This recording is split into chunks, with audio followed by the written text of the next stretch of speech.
un avión comercial en plena tormenta, un altímetro mal calibrado y una colina que nadie vio venir.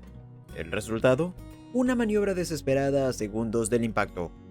Quédate hasta el final para descubrir cómo sobrevivieron.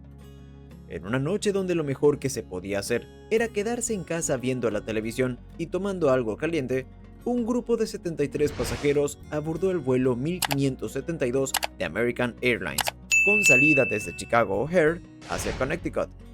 Era el 12 de noviembre de 1995, y lo que parecía un vuelo más dentro de la rutina aérea estadounidense terminó convirtiéndose en una maniobra al límite donde la vida de todos dependía, literalmente, de segundos. El clima no daba tregua. Lluvias intensas, tormentas eléctricas y vientos feroces hacían que hasta los más experimentados dudaran en despegar.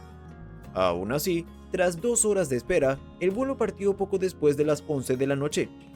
La aeronave era un MD-83, un modelo bien conocido por los pilotos de American Airlines. De hecho, el capitán Kenneth Lee acumulaba más de 8.000 horas de vuelo, y su primer oficial, John Richards, también era un veterano con más de 5.000 horas en su historial. Es decir, experiencia no faltaba. Pero ni toda esa trayectoria serviría para anticipar lo que ocurriría en los últimos minutos del vuelo.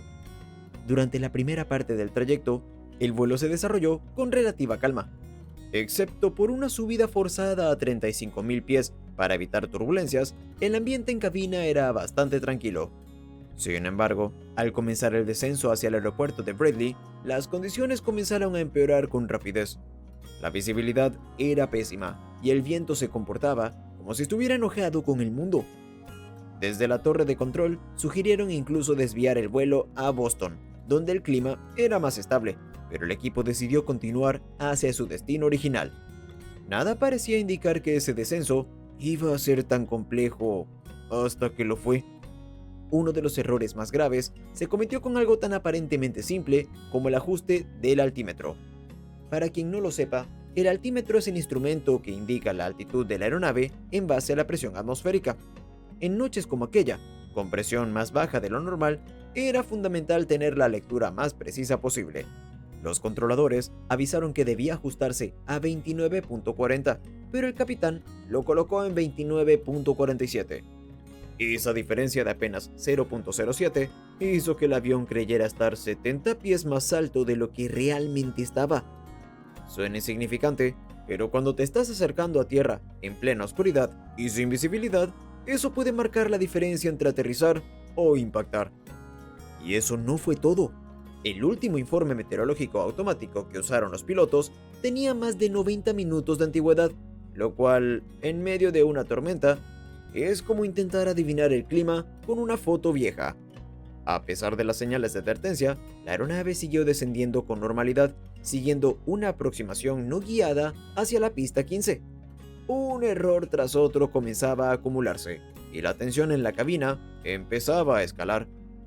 La pista 15 del Aeropuerto Internacional Bradley no contaba con todos los sistemas de aterrizaje que habrían sido ideales en una noche como esa. Aún así, el capitán decidió seguir adelante. A las 12:43 am, el avión recibió autorización para descender a 4.000 pies. Hasta ahí, todo parecía bajo control, pero las ráfagas de viento, con velocidades de hasta 48 millas por hora, eran tan intensas que incluso llegaron a doblar los cristales de la torre de control. Tal fue la situación que los controladores tuvieron que evacuarla. Solo el supervisor se quedó firme en su puesto para asistir a los pilotos hasta donde le fuera posible. Con la torre prácticamente vacía y sin posibilidad de recibir actualizaciones precisas, la tripulación quedó prácticamente sola, enfrentando uno de los escenarios más complicados posibles: un descenso a ciegas, con lecturas imprecisas, ráfagas descontroladas y visibilidad mínima. La nave se encontraba a tan solo 3.500 pies del suelo y a unos 15 kilómetros del aeropuerto. El viento no permitía mantener un rumbo estable, lo que obligó al piloto a desconectar el piloto automático y tomar control manual. Las flaps fueron bajadas, el tren de aterrizaje desplegado y la aeronave comenzó su última aproximación. Durante este tramo, el capitán pidió establecer un ritmo de descenso de 1.000 pies por minuto y el avión bajó hasta la altitud mínima autorizada, 980 pies. Sin embargo, Aquí se produjo otro error crítico. Según los protocolos, el primer oficial debía cantar en voz alta 3 altitudes específicas durante la aproximación final, pero omitió una de ellas. Mientras buscaba la pista a través de la ventanilla, notó algo inquietante. Estaban mucho más cerca del suelo de lo que indicaban los instrumentos. Fue entonces cuando el sistema de advertencia de pérdida de altitud comenzó a gritar. Y no era para menos.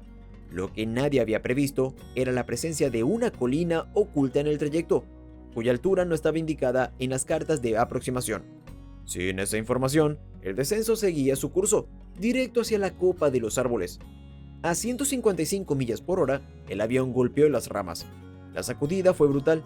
Pedazos de árbol fueron aspirados por los motores y uno de ellos falló inmediatamente. La situación se volvió crítica en segundos. Con la aeronave dañada y descendiendo rápidamente, el capitán tomó una decisión extrema: ejecutar una maniobra de escape. Subió los flaps a 15 grados, retrajo el tren de aterrizaje y empujó los motores al máximo. La esperanza era ganar algo de elevación y evitar una catástrofe inminente. A pesar del caos, el avión todavía respondía, aunque ya no como antes. Aunque el capitán había logrado evitar una tragedia inmediata, la situación dentro de la cabina seguía siendo una pesadilla. El motor izquierdo estaba completamente fuera de servicio y el derecho apenas podía mantener la potencia. El avión, que aún se encontraba en modo de descenso, empezaba a perder velocidad. El capitán, consciente de que tenían pocos minutos antes de que la gravedad hiciera lo suyo, le indicó al primer oficial que avisara a la tripulación. El avión estaba en caída, sin rodeos y sin margen de error. El primer oficial, sin perder la compostura, bajó los flaps a 40 grados con la intención de generar un pequeño efecto globo, una maniobra que les permitiría ganar unos valiosos metros de elevación y estabilizar el aparato. A tan solo 2.5 millas náuticas de la pista, los pilotos peleaban por mantener la nave en el aire, con motores debilitados, una aeronave herida y la incertidumbre total sobre si lograrían llegar al suelo de una sola pieza. Pero la suerte todavía les tenía preparada otra sacudida. En ese último tramo, la aeronave volvió a rozar la cima de un árbol, lo cual provocó que se perdiera el sistema ILS, Instrument Landing System, herramienta clave para alinearse con precisión a la pista en condiciones de baja visibilidad. Aún así, ni el capitán ni el primer oficial se rindieron. Con los instrumentos fallando y el avión descendiendo peligrosamente, lograron alinear el MD-83 con el borde de la pista 15, tocando tierra a las 12:58 am, justo sobre la zona de parada de emergencia. La aeronave rodó hasta detenerse más allá de la intersección de las pistas, a escasos metros de la torre de control. Sin perder el tiempo, el capitán activó el protocolo de evacuación. Ordenó cortar los motores y abrir las puertas de emergencia. Solo uno de los toboganes inflables funcionó correctamente. El otro tuvo que ser inflado manualmente, lo cual ralentizó el proceso y generó algunos reclamos posteriores. Pero lo más increíble de todo fue que, pese al caos y los daños, no hubo víctimas fatales. Solo una persona resultó con heridas leves. El informe posterior del NTSB, o National Transportation Safety Board, dejó al descubierto una cadena de errores humanos y fallos técnicos. Desde el mal ajuste del altímetro hasta el diseño de una aproximación que no consideraba una colina clave, pasando por la falta de datos meteorológicos actualizados, todo había conspirado contra el vuelo 1572. Aún así, el factor que evitó una tragedia fue el temple de los pilotos. Con poco margen de maniobra, actuaron con rapidez y decisión, y eso salvó vidas. Y así, contra todo pronóstico, lo imposible se evitó por segundos. Si este video te atrapó, no olvides suscribirte, activar la campanita, dejar tu like y comentar qué parte te impactó más. Nos vemos en el próximo contenido lleno de sorpresas.